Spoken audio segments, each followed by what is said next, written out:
Scott Jennings, Bill Maher lighted up on Trump's powerful speech, transformative change he's bringing.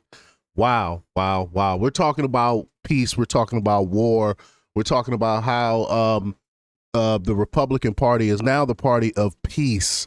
And Bill Maher is shocked by this. I'm not. And now it seems like a lot of the warmongers, the ones that still pushing for war in Ukraine and stuff like that, are the Democrats.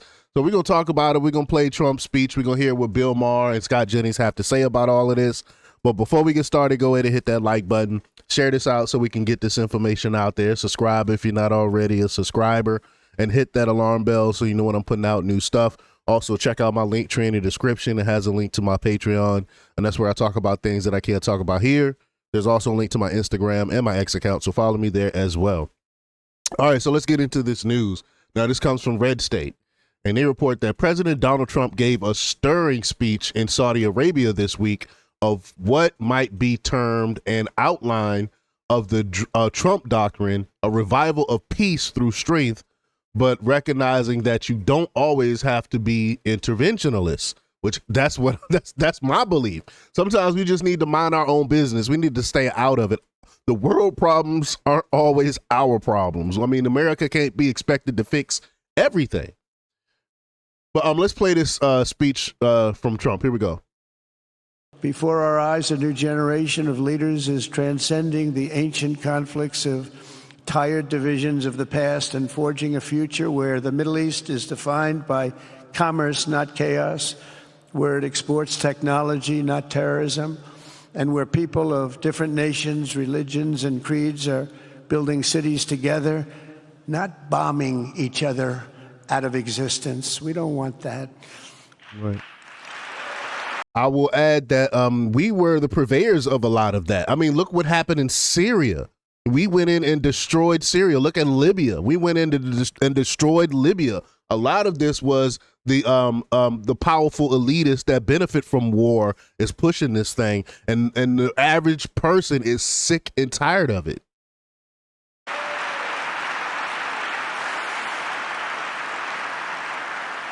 And it's crucial for the wider world to note this great transformation has not come from Western interventionalists or flying people in beautiful planes giving you lectures on how to live and how to govern your own affairs. No.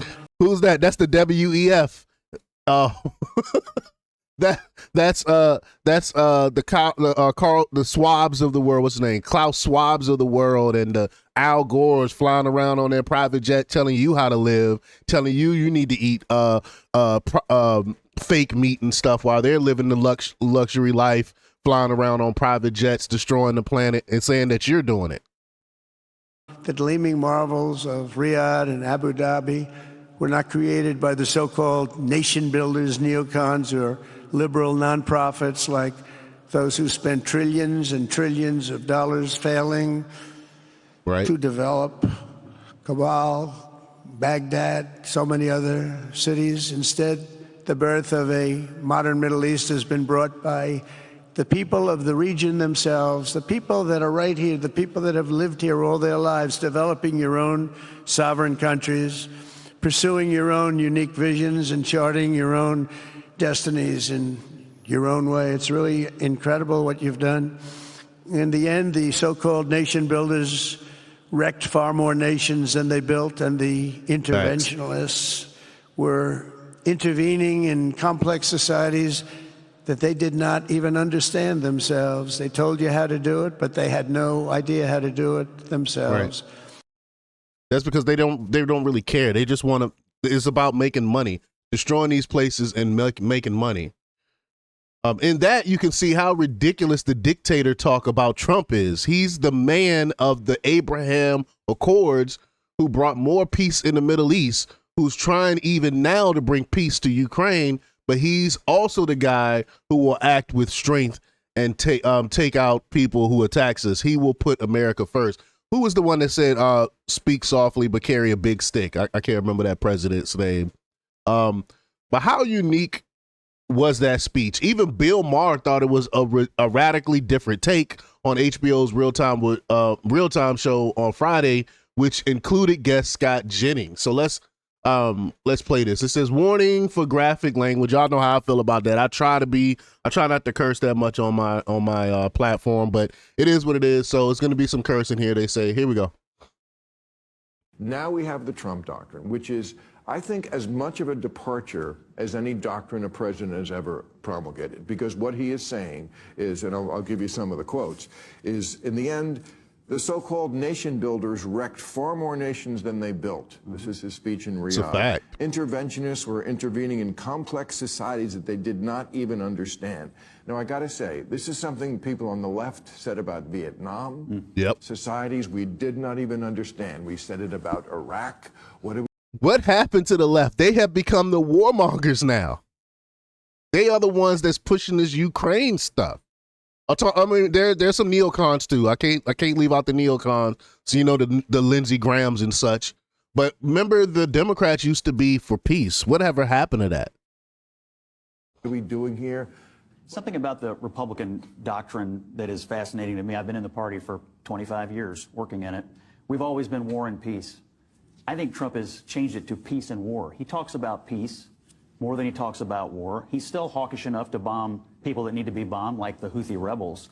But I get the feeling he's responding to all these new inflows of constituents to the Republican Party. Maybe they were Democrats before, maybe they weren't even political before, but they would much rather hear an American president talk about peace. And the banner in the Middle East at his rally this week said, peace through strength, which is probably one of the most enduring slogans from the Reagan era. He doesn't agree with him on everything, but on that, I think he's right. But putting peace ahead of war, pretty popular with the American people. Well, I was on this. Wow. I was on the show.